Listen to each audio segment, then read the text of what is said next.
Got standard at number 2 on my fantasy playlist, September 29th, 1981. Author's Theme by Christopher Cross. Number 2 song would go to number 1 on Billboard's Hot 100, one of the biggest hits of 1981. Christopher Cross, God, he just came out of nowhere, it seemed.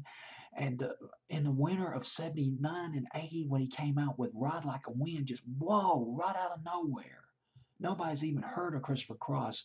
Earlier on in the 70s, he was in a band called Flash. It was based in San Antonio, not to be confused with the other band, with a band called Flash, which had a hit called Small Beginnings in 1972. This is a totally different band.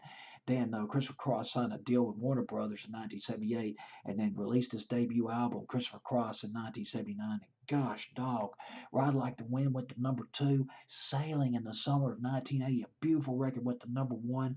And then let's Say You'll Be Mine. I wrote them down.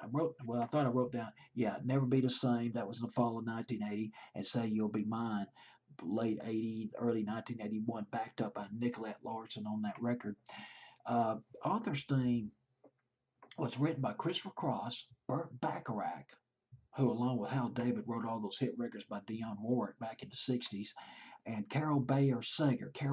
Bayer Sager, who co-wrote Groovy Kind of Love with Tony Fine, I believe was her name. That was back in the mid 60s.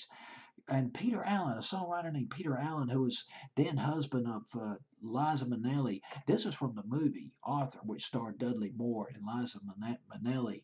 And this is interesting because Peter Allen and Carol Bayer Sager, they've collaborated before. And the line in this song, there's a line in this record, Author's Theme, I'll bring it up right now. It's on Wikipedia. I'll read you the quote from it real quick. There's a line in this song, when you get caught between a moon and New York City. Those were lines that Carol Bayer Sager and Peter Allen, they wrote for another song that was never released, but they pulled it and used it in Author's Theme. Well, number 2 on my fantasy playlist is Christopher Cross, September 29th, 1981.